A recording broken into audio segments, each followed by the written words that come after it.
News, বাংলায় খবর, বাঙালির খবর। আপনি বাইরে ছিলেন, মোদিজির সঙ্গে ব্যস্ত ছিলেন। একটা ঘটনা ঘটে গেছে রাজভবনের বিরুদ্ধে সরাসরি, রাজ্যপালের বিরুদ্ধে সরাসরি একটা মারাত্মক অভিযোগ উঠেছে এবং যেটা বলা হচ্ছে যে অভিযোগটা প্রথম নয়, ওই মহিলার ক্ষেত্রে আগে হয়েছে, আরেকজন ডান্সারের ক্ষেত্রে তার আগে হয়েছে। অর্থাৎ রাজভবনে এ ধরনের কার্যকলাপ চলছে এমনটা তৃণমূল কংগ্রেস টুইট করে অভিযোগ করছে। তৃণমূল কংগ্রেস এই সমস্ত ব্যাকগ্রাউন্ড তৈরি করেছে, তারাই লোকজন পাঠিয়েছে। সবাই জানে, আমরাও জানতাম এই লোকেরা গেছে, ওই জন্য এদের অ্যাটিচিউড এরকম, পুরো স্ক্রিপ্ট তৈরি করা ছিল। আর তৃণমূলই চেঁচাচ্ছে, আবার কারো টেনশন নেই, কারণ সবাই জানে এর ভিতরে কী আছে। হ্যাঁ, কিন্তু রাজ্যপাল রাজভবনের মধ্যে থেকে তিনি একটা অস্বস্তির মধ্যে পড়লেন। তিনি প্রথম দফা টিএমসি সরকারের যে অপকীর্তি তার বিরুদ্ধে বললে, ওনার বিরুদ্ধে এখনও তো কেস করতে পারেনি ওরা। কেসও করবে, তাকে কালো ঝান্ডা দেখিয়েছে, গো ব্যাক বলেছে, তাও আটকানো যায়নি। এখন এটাই শেষ অস্ত্র। টিএমসি কথায় কথায় মহিলা মহিলা মহিলা বলে, মহিলাদের ইউজ করে ওরা, মহিলাদের সম্মান করে না। এখানেও দেখা গেল একজন মহিলাকে ইউজ করা হয়েছে। দেখা গেল এই পরিপ্রেক্ষিতে 8 সদস্যের একটি বিশেষ অনুসন্ধান দল গঠন করেছে, স্পেশাল ইনভেস্টিগেশন। আদৌ কি এটা কে করেছে? লালবাগে পুলিশ। ঠিক আছে, এটা তো পুলিশ করবেই, কারণ একটা কমপ্লেন আমার নামে আপনি করুন, সঙ্গে সঙ্গে অনুসন্ধান দল হয়ে যাবে। বাকি হাজার হাজার কোটি টাকা লুট, খুন, ধর্ষণ, আর সন্দেশখালিতে মহিলারা রাস্তায় দাঁড়িয়ে বলছেন তাদের উপরে কী হয়েছে, কজন অ্যারেস্ট হয়েছে? তারাই বাড়ি থেকে টিএমসি নেতাকে কলার ধরে টেনে নিয়ে এসে জুতো পেটা করে পুলিশের হাতে দিচ্ছেন।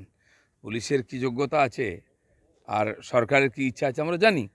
তো সমস্ত ভারতবর্ষের সম্মানীয় পদ, সম্মানীয় লোক, তাদের কী করে অপমান করতে হয় সেটা ওরা দেখিয়েছেন। রাষ্ট্রপতি, প্রধানমন্ত্রী, গৃহমন্ত্রী, নাড্ডাজি থেকে আরম্ভ করে রাজ্যপাল, এমনকি হাইকোর্টের বিচারপতি মহিলা, তার স্বামীকে পর্যন্ত ধরে নিয়ে এসে সিআইডি দিয়ে ডাকা হচ্ছে তার মুখ বন্ধ করার জন্য। তো টিএমসির যে এই যে মানে নিকৃষ্ট রাজনীতি, এটাই তার পতনের কারণ হবে, আর হয়ে গেছে।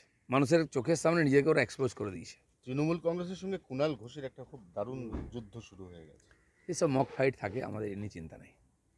কিন্তু কুণাল ঘোষ সরাসরি বলছেন এটা ভুল, ওটা ভুল, নিয়োগ দুর্নীতিতে আগে ব্যবস্থা নেওয়া উচিত ছিল, সন্দেশখালিতে আগে স্টেপ নেওয়া উচিত ছিল। শুনুন, অন্নদাসদের কথার কোনো গুরুত্ব নাই।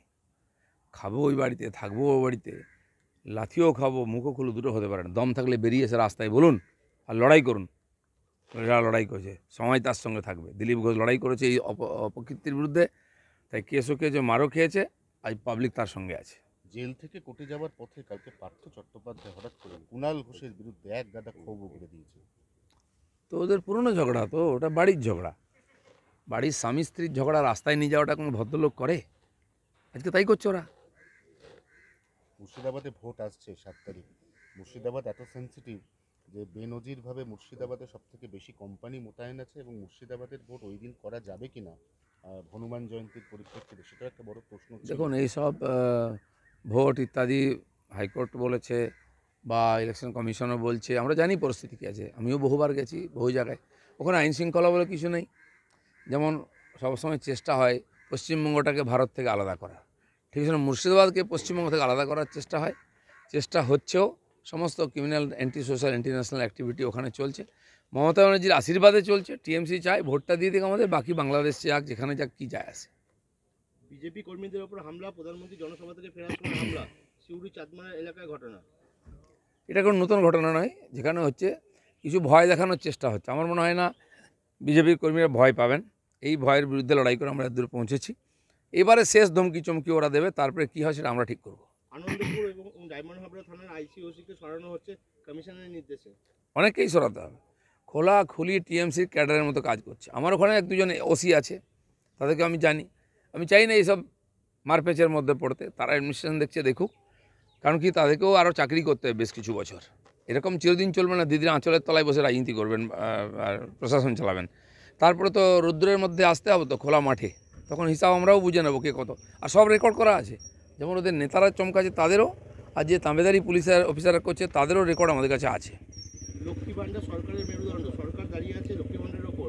মমতা বন্দ্যোপাধ্যায় জিতলে গোটা ভারতবর্ষে লক্ষ্মী ভাণ্ডার চালু করবে। শিক্ষামন্ত্রী বাচ্চু বসু মন্তব্য নিয়ে বিতর্ক ছড়াচ্ছে। জয় বাংলা স্লোগান দিয়ে দেশের প্রধানমন্ত্রী হবেন, দেশের লোক স্বীকার করবে? পশ্চিমবঙ্গের লোকই স্বীকার করছে না। কি বলে, শত্রুঘ্ন সিনহাও কি জয় বাংলা বলছেন?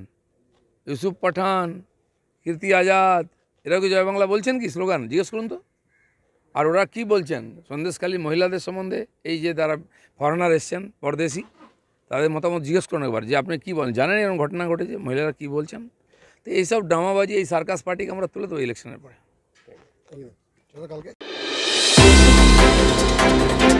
আমাদের খবরগুলি নিয়মিত দেখতে চ্যানেলটি সাবস্ক্রাইব করুন এবং বেল আইকনটি ক্লিক করুন।